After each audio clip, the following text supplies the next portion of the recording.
Today is March 21, 2024. I'm a Nigerian transsexual and I'm being abused in the United States under impunity.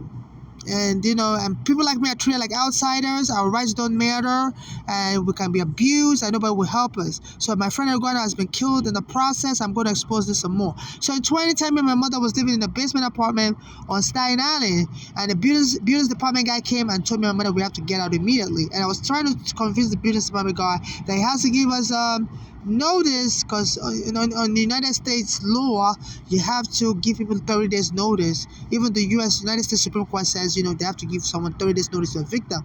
So the business department guy said, "You watch," and he left and brought the police, and the police told us to get out immediately. So when the police came to us to get out immediately, my mother started having symptoms of a heart attack, and the business department guy was like, was like gimmicking with his eye, and was like taunting me with his eye, was like laughing, was like just taunting me with his eye. I don't even know how to say it in English. Was just like making fun, poking fun at me with his eye. I was like, this is so weird. Why are they enjoying torturing me? And the police sexually attacked me and harassed me, before throwing us out. So I took the case to court. And by 2014, Eric Garner told me he was going to help me with the court papers. He was standing on Bay Street and Victor Boulevard on Staten Island. And weeks later, after I told me he was going to help me, I was recording Eric Garner, promised he was going to help me. The police went and choked him dead at the same spot he was standing on Bay Street and Victor Boulevard. And when I heard later that the police admitted to laughing when they were killing him, it reminded me of when they were taking us out of our apartment, and they were laughing. The business department guy was laughing and was giggling. Was like taunting me. So the police was so brutal, and their call was that they would torture you and abuse your rights and poke fun at you. And so and a lot of people may have not been able to qualify that admission, and they intentionally kept me out of the court process. They didn't let me testify in court, even though I was under FBI surveillance then. I was an immigrant.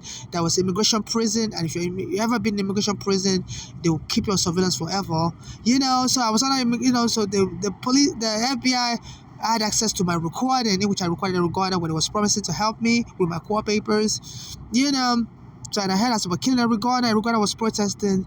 And they were laughing, and they were saying, they were laughing. Them said they didn't believe he was really dead. I told the paramedics not to resuscitate him. So before they killed Eric Garner, also there's another torture they did. So they killed Eric Garner in July 2014. By March 2014, after Eric Garner had agreed to be helping with the court papers to be given to the police department, I was living temporarily close to that area where they killed Eric Garner. And somebody set my building on fire in March 2014. And the fire department came and wouldn't extinguish the fire. It's like they were enjoying watching me suffer. Because I had a lot of evidence in that building against the NYPD. So people were like saying, why is the fire department trying to get this building burned down? People were like so annoyed, and they wouldn't help me extinguish the fire. There was a daycare center near that area, and the smoke had filled up the place. The kids were already evacuated, And so I was so tortured, and I was watching, the building slowly burn and burn. I had all the evidence there against the NYPD. So they were going to burn all the evidence down. In March 2014. And by July 2014, close to my birthday, they went and choked Eric Garner at the same spot he was standing in, where he promised to help him with the court papers. They choked him dead, and they were laughing. And even the police officers admitted that they were laughing as they were killing him because they thought it was funny. They didn't think it was real. And I'm the only one, the missing piece of the puzzle, that would have said that laughter was demonic. Was the laughter, and giggling and poking fun they were administering with their torture from 2010 when they kicked my mother out, and the business department guy almost got my mother killed. Because when they order you out like that, they can kill you. So you are disobeying court authority and police authority. And by 2013, the Brooklyn Federal Court stepped in and said the police and their courts were abusing blacks so much they need to stop it. And it just keeps getting worse and worse. So after they killed my friend Eric Garner in 2014, my mother was telling me my daughters in America, Bologna and Flora, I don't know if they have any police connections or whatever. It says they were very jealous. that I was suing the police department. I was going to get a lot of money, and they said they were into insurance fraud scam, and they were planning to kill her, my mother, to get money. I didn't really take it serious, until my mother fell sick. She went to Bellevue Hospital, and she didn't tell Adora's what hospital she was in, and my mother told me Adora's came from Pennsylvania to come to the hospital, Bellevue in Manhattan, and she was so shocked. How did Adora's know what the hospital she was in? Like, how did they know the name of the hospital? And she said, and then I was told that Doris told the hospital to put her in psych ward, and they were just trying to get my mother to die of heart attack because she had high blood pressure. And I put in my court papers, in which my mother said Doris had read my court papers. They were very just. I said when the police came to remove me and my mother in 2010, my mother was suffering a heart attack because she was so scared when the police said if we didn't leave, they were going to arrest us and put us in prison or put us in psych ward. I said my mother was so scared. I put in my court papers like that. I said my mother was so scared of going to psych ward or prison that she began having an attack. So I said my mother told me I read my court papers and they were very jealous. I was going to get money, and my mother was my witness. So I guess they were trying to destroy my case, or they were trying to make money also. My mother told me they were jealous. I was going to make millions of dollars. So the Doris came all the way from Pennsylvania and told the hospital to put my mother in the psych ward because they wanted to watch her have a heart attack. And the hospital said they obliged, and they said my mother, as soon as they told my mother, like an experiment, they were going to put you in the psych ward, they said my mother, had a heart attack. And so and I later heard that my mother didn't die right away. She was still trying to open her eyes, but the hospital declared her dead. And so I went to the hospital to try to see her, and the hospital told me they had moved that body to the medical examiner's office from the Bellevue Hospital, that their mortuary was going to be filled up, so they decided to remove my mother's body to make room for other dead bodies that was going to come in. So I went to the medical examiner's office. I said, can I see my mother? And the medical examiner's officer said, no, we already did with your sister. We're not going to deal with you. So as a homeless foreigner, they decided to kick me out of my mother's funeral plans and everything, the medical examiner's office. So they buried my mother. My mother's daughters went and buried my mother behind my back. I wasn't part of the funeral. So it was like another torture, and I sued the Bellevue Hospital, and I sued the medical examiner's office that this is torture. I sued them after they killed my mother in 2015. So in 2019, they began torturing me some more. My friend Eric Garner killed, my mother killed. I contacted the office of, Department of Investigation. They're supposed to investigate corruption at the highest level in New York City and make arrests. They refused to help me. I told them my mother was killed in Bellevue Hospital. They didn't help me. So in 2019, while I was still going to court, while about the court case against Bellevue for killing my mother and stuff, at least for denying me funeral, being able to bury my mother, and my Doris did it behind my back because they shut me out of it as a homeless foreigner. I've never seen such torture like they administer to me here in America. In world history, my friend Eric Garner, they killed him while laughing, and they shut me out of the court process. How many things are you going to shut me out of? And it's not done yet. So in 2019, the MTA workers joined in. Anytime I go into the bathroom, they'll bring thugs to harass me. So one of the thugs came in. Trump was doing an immigration raid, kicking immigrants out of America, raid in July 2019. So I went to use the bathroom, and a thug came in and was harassing me. So I recorded the thug in the bathroom, and I told the thug I'm going to post a video online. And so an MTA worker told me, you're done today. So I turned my phone on again, and I was recording the MTA worker as I was leaving. I said, this MTA worker just told me I'm done today. I don't know what that means. That sounds like a threat. And by nighttime, July 23rd, 2019, I was on Bay Ridge and 4th Avenue. I was sitting there. A guy came and was rubbing my body parts in a sexual molestation way. So I told him to stop it. The police camera was recording, and the police joined up later and knocked me down and began choking me. So some bystanders showed up, because back then people can listen to police radio. and we heard that the police was responding to an incident on Berridge and 4th Avenue. So some bystanders showed up and they were showing me as I was being choked by the police, and they were telling the police to stop choking me. So the police whisked me away. I could have been killed. I was shot. I'm Eric Garner when I'm being choked. So the police whisked me away, and now like a joke. Please pay attention to the joke part. They killed Eric Garner joke, took me away from my home joke, tortured me. When the building was burning, before they killed Eric Garner, the fire department wouldn't extinguish the fire and watch all my evidence about to be burnt against the police department. So and by 2019,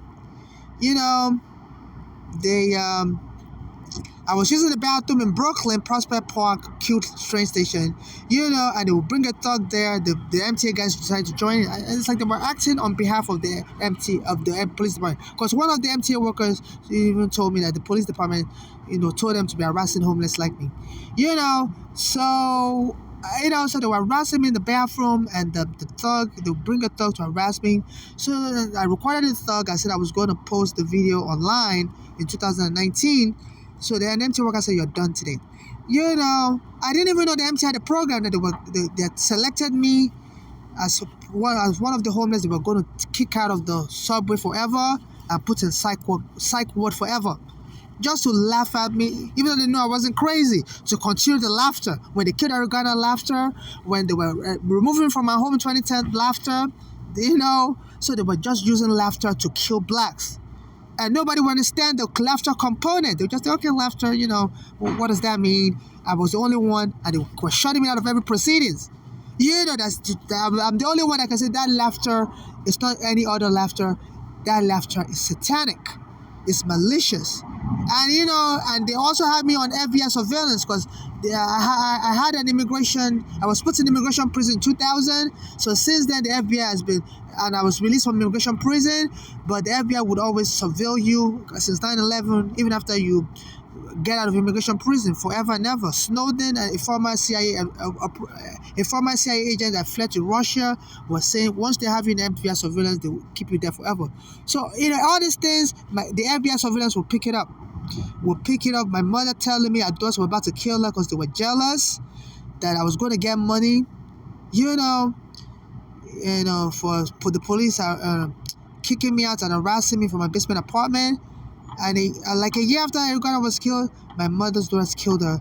Came to Manhattan, where my mother was in the hospital, even though my mother didn't tell her daughters what hospital she was in.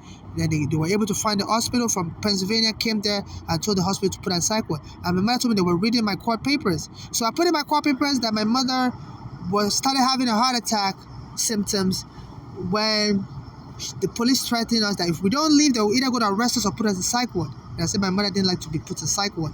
So my daughters decided to try that to kill her, and my mother said they went into insurance for a scam. So they told the hospital to put my mother in psych ward. And the doctor told me, as soon as they told my mother she was being put in psych ward, she began to have something like a heart attack. And the doctor said they don't want no autopsy. They didn't care how she died. Yeah, as soon as she died, they were okay with it. They said fine. So the doctor told me they can't tell me definitely what killed my mother. And I also heard that my mother didn't die right away, that she was still trying to open her eyes, so she may have died of it. She may have been in coma. She died a horrible death as an African. And the city of New York would have investigated nothing. I contacted the Department of Investigation, they declined. So my mother was killed in 2015. So by 2019, I was in the subway, still homeless, and the MTA workers were telling me the police, told them to be harassing me, that they were trying to kick out homeless like me from the subway. So they were bringing in thugs to be harassing me. So I was recording that thug in 2019. So they didn't want their secret exposed, So I told that thug I'm going to post the video online. So the MTA worker told me, "You're done today." So they didn't want me to post that video online. By nighttime, where I was sitting there, because I always post videos late at night, So I would, by 8 p.m. I was still sitting down, somewhere on Berridge and 4th Avenue. So a guy came and was like touching me in a sexual molestation way, and the police camera was recorded in Brooklyn, Berridge and 4th Avenue. So I told the guy to stop it, and the police joined up and knocked me down, started choking me. So bystanders were listening to the radio signal, because back then the NYPD telephones, radio, Motorola wasn't encrypted. So bystanders showed up, and they were recording as I was crying and saying the NYPD is choking me. I'm about to be killed. I'm later regardless. So the NYPD whisked me away when the bystanders started recording, and they took me into the psych ward, NY Psychiatric Hospital. As soon as I got to the psychiatric hospital, the laughter again. Some of the staff was like laughing, ha ha ha ha. And my name is Baba Tunde. They were calling me Baba Tuesday. It was actually a Sunday night, so I didn't know what that meant. The nurse that received me was calling me Baba Tuesday. I said, my name is Baba Tuesday. No, I'm calling you Baba Tuesday. I was laughing. It was like Spanish. So I didn't know what that joke meant. So apparently, they brought me on a Sunday night. They only do court hearings. They only take people out for court hearings on the Tuesday. So since they brought me on a Sunday night, they could hold me for 1 more week. Because you have to have pre-registered the week before for the Tuesday court hearing. So they brought me on a Sunday night. I couldn't register for the Tuesday court hearing on Monday. So that was laughing. So they decided to arrest me on Sunday night and put me in the psych ward so I could spend the whole week in the psych hospital, because they said the Brooklyn court only do court hearing for mentally ill cases on Tuesday. So they arrested me, and so my hospital admission at the NYU Psychiatric Hospital in Bay Ridge and 4th Avenue will show I was arrested on Sunday night. So this is another proof. So they kept me there for 7 days, and they reluctantly agreed to let me go the next week to court. So I cried to the Nigerian embassy, so the Nigerian embassy said they were going to be waiting for me in court. They told me they were going to wait for me in court. They won't come to the hospital to visit me. So I thought that was weird. Like, why not come see me in the hospital? They're like, no, we're going to wait for you in court. So I was like, okay. It's like, are you really interested in me being free, or what is going on? I told them my mother was killed, and so they told me they were going to the Nigerian government. They were going to contact the Nigerian government, because Nigeria has an agreement with the U.S. government that, to investigate stuff like that, crime cases, and to see if they can prosecute it, if the U.S. government will be able to prosecute it. So the Nigerian embassy told me they were going to wait for me in court, Brooklyn court, on Tuesday the following week. So Tuesday the following week, because, I spent 7 days in the hospital already, everybody was waiting for me in court, even the Daily News. They heard my name, called, and I didn't show up. The hospital knew, they didn't want me to expose their secret because I wasn't crazy, and they were medicating me and stuff. So because the hospital and the police department set up a scheme with the MTA that they were going to be removing people like me and put me in the psych ward forever and claim I'm crazy just to torture me, like they killed Eric Garner. The police department was laughing. They said, in America, they call it gaslighting, and people do that. When they want to be mean, you lie on someone that the person is crazy, and the person isn't crazy as a form of joke. Ah, ha, ha, ha, ha. Like the Eric Garner police that killed him, they said they were laughing. Ha, ha. And a lot of people know what that, the significance of that laughter is the evil laughter, and this could help nail the case. And so the subsequent evidence would show, Baba Tuesday, they arrested me on Sunday and they set me up. So they brought a guy, the dog, to attack me in the bathroom on a Sunday night. I believe it was a Sunday night. It was on a Sunday. So they could threaten me, because I think they wanted to arrest me on a Sunday, because that dog was menacing me and wanted to fight me in the bathroom. But I didn't fight that dog. I recorded the dog, and I told and an MTA worker then told me, "You're done today." So they were going to arrest me later that night. They were going to try to set me up again for another fight. So I was, I'd escaped the first fight.